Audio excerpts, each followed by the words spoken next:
The Great Rewiring of Childhood, in which phone-based childhood replaced play-based childhood, is the major cause of the international epidemic of adolescent mental illness. The release of the iPhone in 2007 profoundly transformed how we interact and experience the world, marking the dawn of a new era in human history.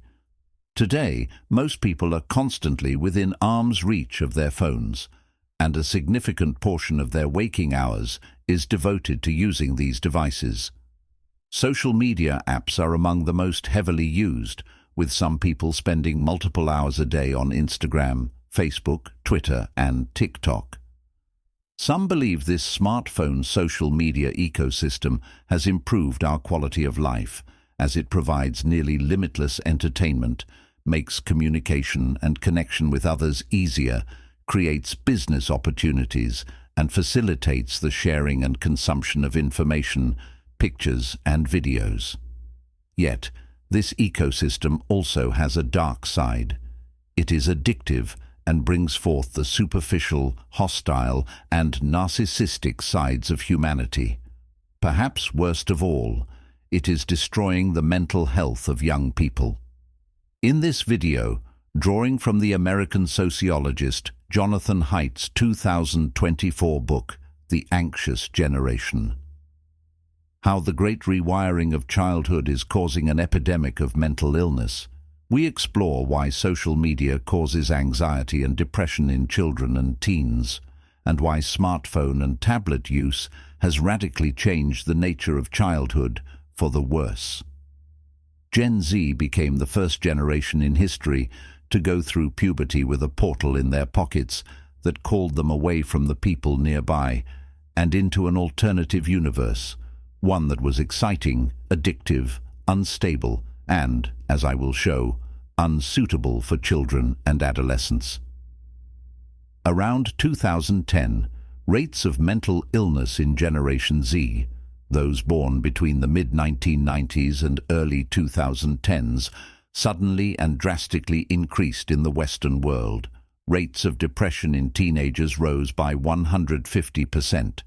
Rates of self-harm among young adolescent girls tripled between 2010 and 2020, and doubled for girls between the ages of 15 and 19.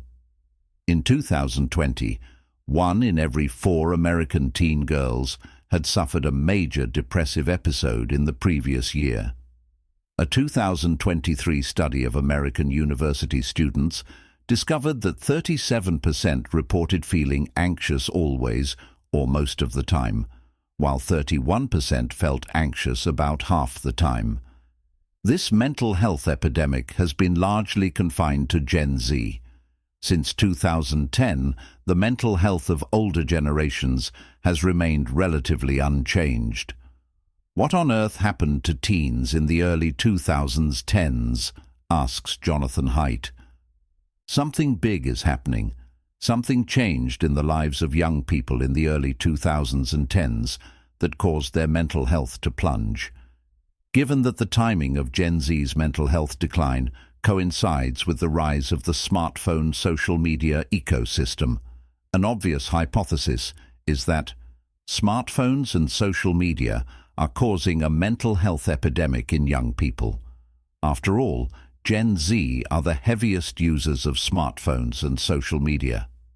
A 2015 report by Pew Research found that 1 out of every 14 teens said they were online almost constantly, while in 2022, that number rose to 46%. In 2017, Jonathan Haidt was toying with the hypothesis that these technologies caused depression and anxiety. At the time, all the available evidence was correlational.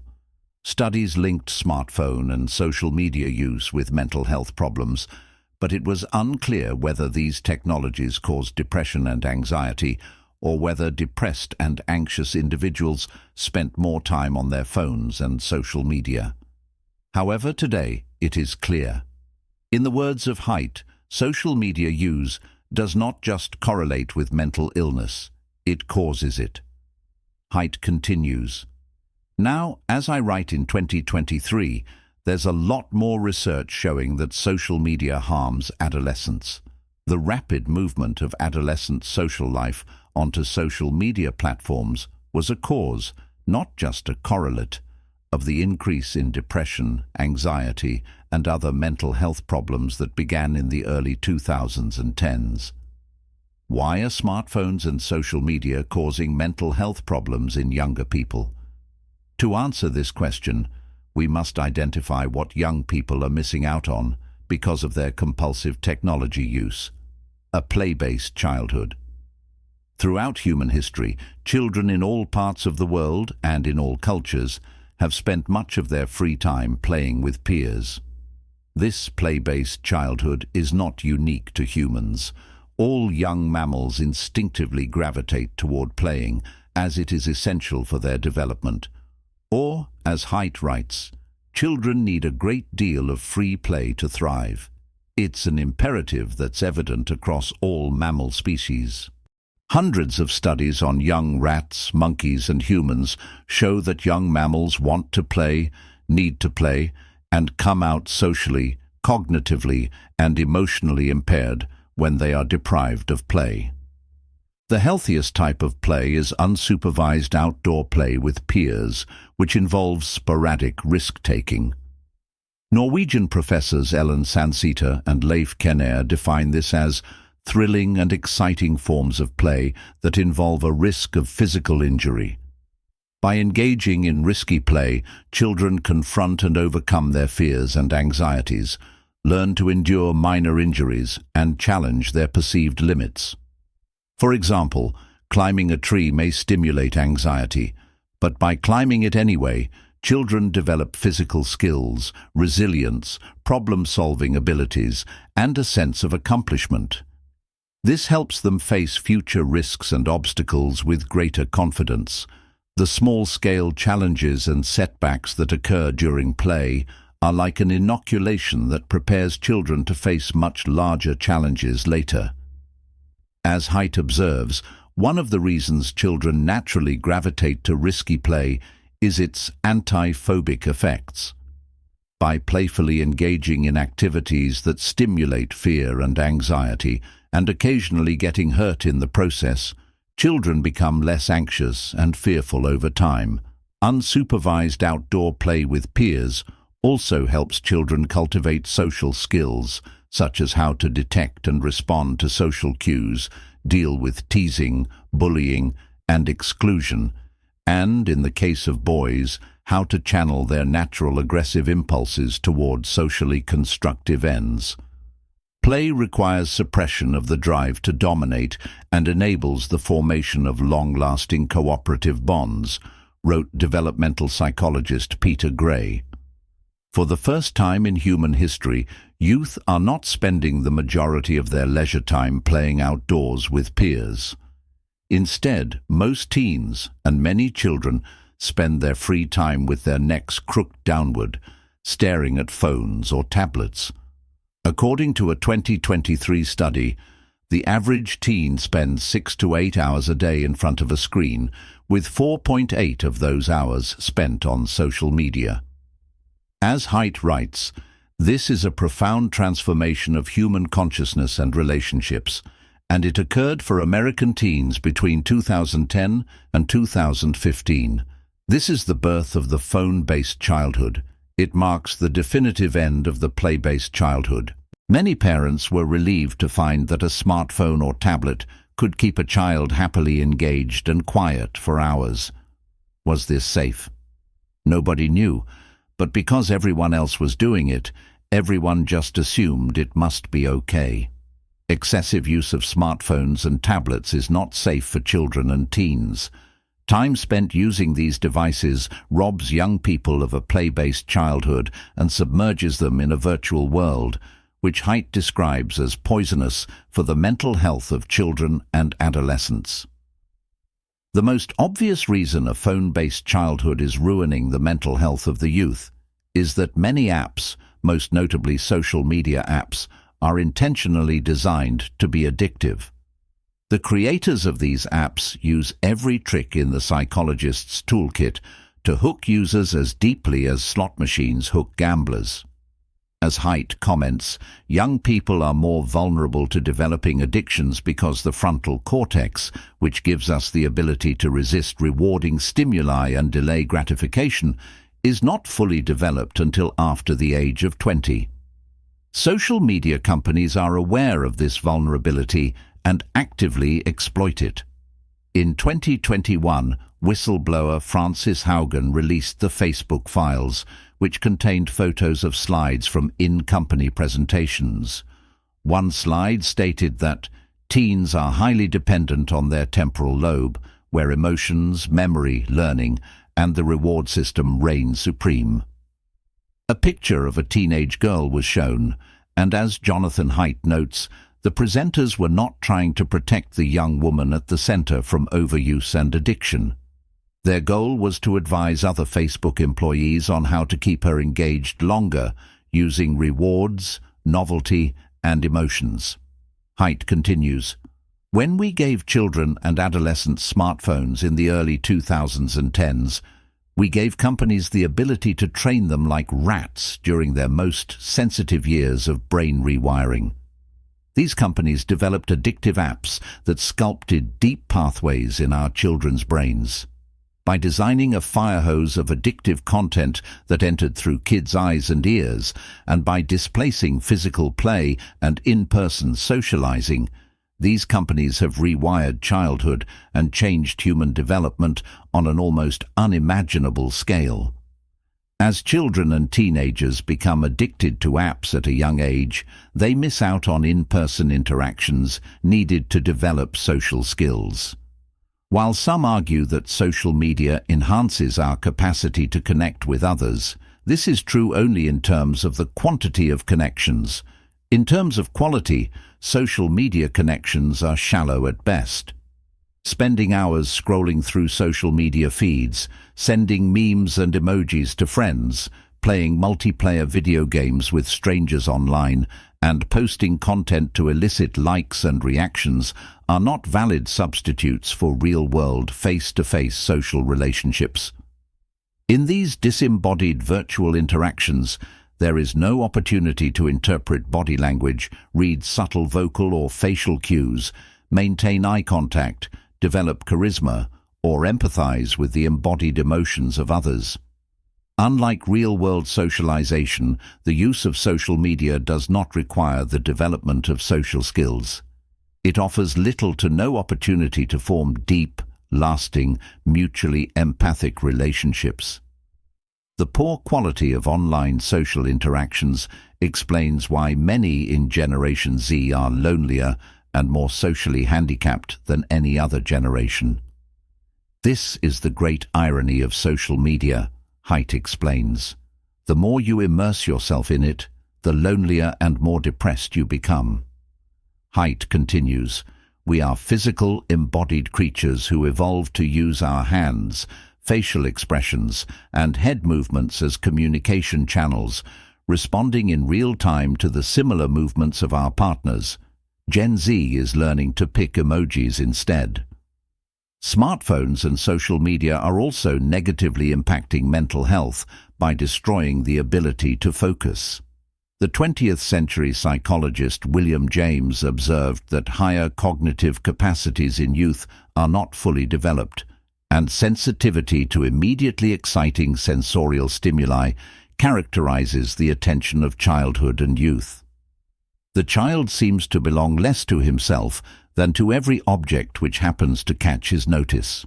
By bombarding the mind with exciting sensorial stimuli, the smartphone and social media ecosystem is making it exceedingly difficult for young people to cultivate their attentional capacities.